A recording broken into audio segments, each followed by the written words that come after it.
So I flew up, and so did the defense representatives. I was the mediator on the case. And what had happened in this tragedy was that a young boy had gone outside.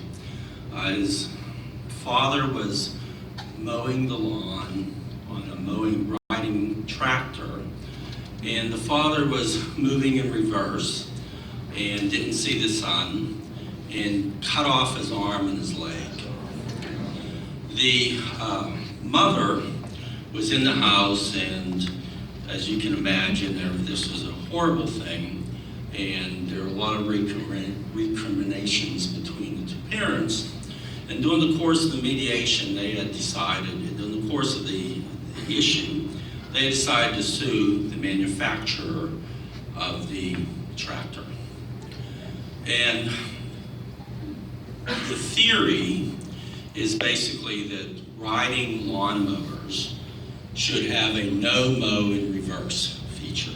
In other words, you should not be able to operate a tractor when you're going backwards for this exact reason, because you can't see and the children would come over. So that's called the no-mow reverse theory case. And at the time, this was in the 90s, the industry is such that some of the manufacturers had this feature and some didn't.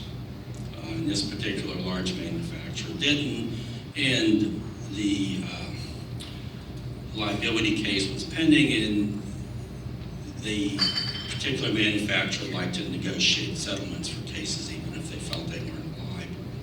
So we went on all day, well into the night, and as a mediator you use a shuttle diplomacy, and you go back and forth between the parties and you try to reach a resolution. And doing what we would call the caucus, the private session between the parents, there was an enormous amount of tension between them. You could see that they had never gotten through this idea of the fault of their son being in this condition, and had some blame for each other, obviously for him for her saying, hey, you weren't watching him, and him for saying, hey, you're not doing what you're doing. And ultimately, very late into the evening, we did reach a settlement. And the settlement involved a payment of money, a substantial payment of money for this child, and what was called a structured settlement, so the child would have care and et cetera for the rest of their life.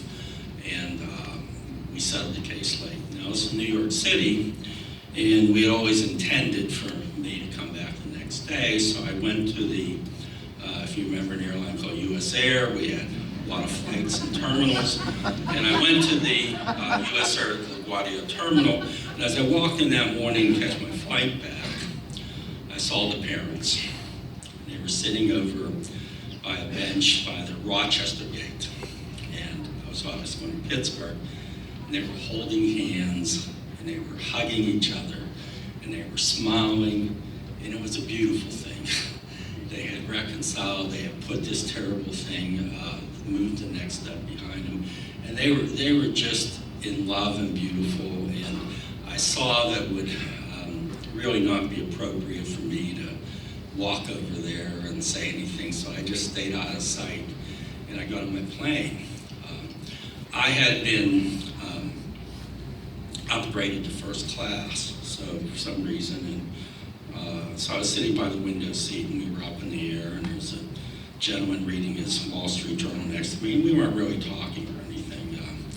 So I talked New York Times language, he talked Wall Street Journal language, we were not compatible. In any event, I looked out the window, and I started thinking about things, and I was feeling good. I was feeling serene and calm, and proud of just doing my job, that I was part of this beautiful thing, this reconciliation, this tragedy that we could make the best of it. And then I started thinking about, and had an insight about Abraham Maslow's hierarchy of needs. And I understood all the stuff at the bottom. I understood that, hey, this is scarcity and security and all those things. But I never, after all those years, understood self-actualization. What happens at the top of the period? And as I looked at the sky and this expansive, I realized I was sitting at the top for a moment, that this is part of what you're doing.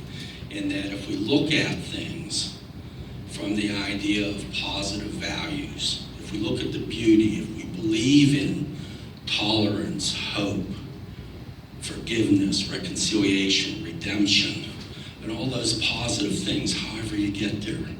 And I just had an insight, and I was there, and I was in this moment of beauty, understanding so much that I never understood before, and so connected, and how we all are connected, and how we can do these things by taking a positive path. And as I was looking out the window and just thinking these things, I started to cry. Big tears just started rolling down my face. And I couldn't control it. But they weren't tears of sadness. They were tears of serenity and calmness and beauty and peace. And I'm crying, and the fellow looks next to me, and he looks over, puts down his Wall Street Journal, and he says to me, "Sir, are you okay?" I just looked at him. The words flowed naturally. I couldn't be better. Thank you.